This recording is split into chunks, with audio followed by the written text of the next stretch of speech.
Hello guys and welcome back to the Minecraft mod tutorial. In this episode we are going to be reorganizing our mod to make it a lot neater and also work in all future versions using Forge registry events. So let's get started. Firstly, I recommend keep all your previous code, but I recommend creating a new mod, as there are a lot of things we need to change for this, and it will make all our code a lot more simple, organized, and also it will be using the Forge registry events, which is what you require. So create a new mod folder. So I'm just going to call it tutorial mod, and then you're going to want Forge mod builder by CJ Minecraft. This is a really simple program.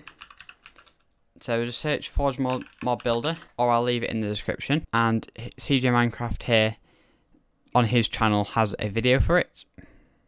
So download it off it's available on his GitHub, or just watch his video and just download the exe. Then run it. What this is a program that will download the version of Forge you want. It will put it in a folder. It will run setup decomp workspace, and it will run setup eclipse. So you just create a new project, and it will search for all the Forge versions. There is a version of Forge 1.12.2, but I do not recommend using it as it's the first version. So do whichever thing has the star next to it, which is 1.12.1 2478. Put your project name as whatever you want. This doesn't actually matter, it won't show up in Eclipse. I'm just going to put tutorial mod. Your group name, I'm going to put Harry's Mods. The project version is 1.0. And the Java version is 1.8 probably. Quickly create project, and then find the folder you just created and click OK.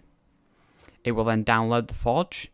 It'll say successfully loaded project, click OK, and then click yes, then choose Eclipse and click OK, and it will do everything in the original tutorial for you. Since I know many of you will want to get onto the more complex stuff again, I'm going to have the setup and the episode 1 and 2 together, and then also items and blocks together. So it will do all these things. It'll have to do all these things first time for you, but it's going to skip them for me as I've already done it in my mod development, and it'll say build successful. Now you can boot into Eclipse again, and you want to switch workspace to your new thing. Wherever it's stored, for me it's in my Minecraft modding, tutorial mod, and then the Eclipse folder, and click launch. So not only have we updated to 1.12.1, we are also now going to be getting some updated code. Firstly, rename MDK example to your mod name, and delete the example mod, harry.mod, create a new class, and here's where the organization is going to begin. I call all my main classes main, as it allows me to copy and paste them between mods. So just main. We're going to want to put the app mod tag, and then, as I said, you need to keep your previous code. I am going to drag in my reference. Once you have all your references in, save main, and we're going to want to put the things in we need for the app mod class. Mod ID is equal to reference.modid, name is equal to reference.name, and version is equal to reference.version, and Ctrl+Shift+O to import the app mod class. Now there are a few things. I don't think we've done this in the mod tutorial yet, but we're going to create an instance. So at instance, public, static, main, instance. And Ctrl+Shift+O to import instance. What this is basically just, if you want to refer to your main class, you use the instance instead of just actually referring to main.class. As you can't do that, you can't really refer to main.class, so you refer to the main instance. This will be used in the entities and also the furnace tutorials. Next, as before, we're going to want the sided proxy, and then you want public, static, common proxy, proxy. Ctrl+Shift+O to import sided proxy.